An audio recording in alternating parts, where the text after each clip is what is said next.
We thought we'd start today by talking about some of the tax planning questions that we're getting asked the most from our clients lately. And the first topic is going to be around tax planning for retirement. While you might not know it, tax planning for retirement really should start a few years before you retire, not after you retire. One of the first things that you should be thinking about, and probably about the last 5 years before you retire, is making sure that you're maximizing your 401k contributions. You want to make sure that you have as much money set aside for retirement as you can. And those 401k contribution limits go up every year. Make sure that you've let your HR department know that you want to maximize it at the start of every year to take advantage of that. So the second thing I wanted to just mention for those of you who are within 5 years of retiring, I'm sure that some of you are probably in that 60 to 63 range this year. New this year is a supercharged 401k catch-up. You can put an extra $3,750 into your 401k this year.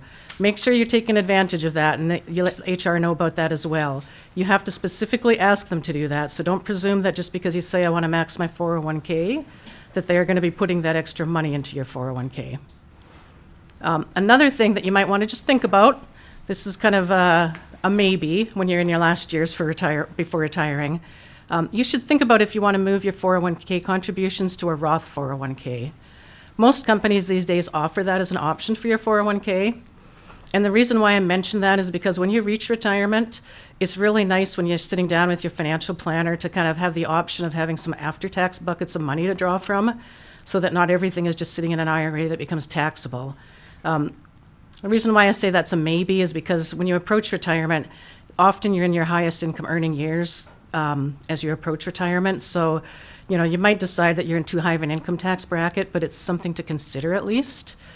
For those of you who are in that, I'm more than 10 years away from retiring, you might want to think about what tax bracket you're in right now. And if you think you're in a low enough tax bracket, you should switch your 401ks to a Roth if you think it makes sense.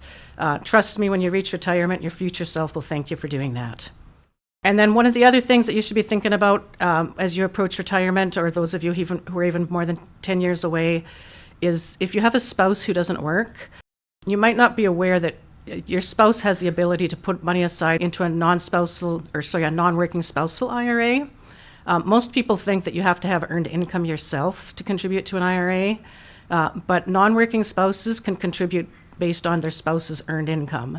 So if you have income, your spouse has earned income, you can contribute to that IRA and put aside some retirement money for the non-working spouse.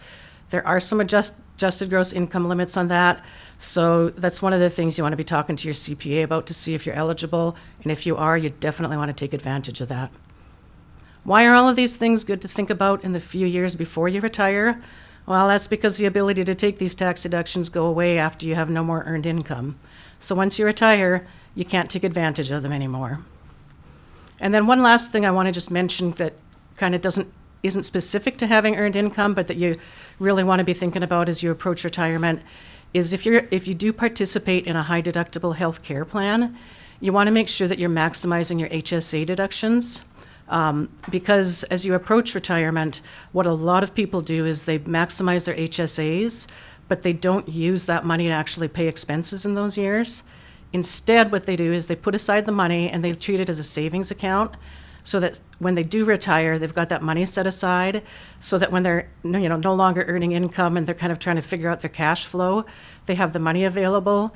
And that's also in the years when the medical expenses tend to get higher, is when you're retired, so that then you have the money available to pay those expenses.